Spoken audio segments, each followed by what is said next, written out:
হাসিনা ক্ষমতা কেন চলে গেল দুইটা কারণে। নাম্বার ওয়ান, হাসিনা যে মাইর এক কাইটা যে ক্ষমতায় ছিল, ক্ষমতায় থাকার ন্যায্যতা বা জাস্টিফিকেশন বা যৌক্তিকতা সে দিতে পারতেছিল না। আর দুই নাম্বার হইতেছে যে হাসিনার যে পুলিশ যারা গুলি করতেছিল তাদের গুলি খাইও জনতা পিছু হটে নাই, পাল্টা মাইর দিয়া মাইরে ট্যাঙ্গি রেখেছে রাস্তায় রাস্তায়, থানা আক্রমণ করে পিঠা ছাতু করে দিছে, আওয়ামী লীগের গুন্ডাগুলোকে দৌড়াই দিয়া ফ্ল্যাট করে দিছে, গান গাইয়া হারমোনিয়াম বাজায় বিপ্লব হয় নাই, রক্তারক্তি করে পরাজিত করতে হয়েছে হাসিনাকে। এই বিপ্লবী সহিংসতা, আবার মাথায় রাখেন, বিপ্লবী সহিংসতা ছাড়া হাসিনা হটতো না। আমি কইছিলাম আমলাগুড়াকে ধৈর্য ফ্ল্যাট করে দেন, আর্মি 5 তারিখে গুলি বন্ধ না করলে আর্মিও ফ্ল্যাট হয়ে যেত। আমাদের তো একটারে গুলি করলে একটাই যায়, আর ওদের একটারে ফ্ল্যাট করে দিলে 1000টা পলাইতো। এইটা আপনারা কেউ কইবে না। বিপ্লব শুধু ওই ওই ঐশ্বরিয়া রায়ের ভুবন বলানো মুখশ্রী না। হ্যাঁ, বিপ্লবের একটা দুর্গন্ধযুক্ত আছে, ঐশ্বরিয়া রায়েরও আছে।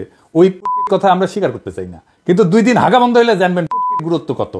ক্ষমতা হইতেছে এই হ্যাডম, আর এই হ্যাডম হচ্ছে প্রতিপক্ষের ক্ষতি করার ক্ষমতা, তার দাবড়ায় দেওয়ার ক্ষমতা। তাই দেখবেন যারা জনতাকে মোবিলাইজ করতে পারে, উদ্বুদ্ধ করতে পারে, তাদের শত্রু বানানো শুরু করছে বাঙ্গুয়া লিঠেরা, বিএনপি বেশি কইরা। তাদের আশঙ্কা এরা যদি না থাইমা আমার উপরে চড়াও হয় তাহলে তো আমরা শেষ। এই ভয় থাকা ভালো। জনতার ভয়ে রাষ্ট্র প্রশাসন বড় লোকেরা যদি ভয় না থাকে তাহলে আবার লুটপাট শুরু করবে।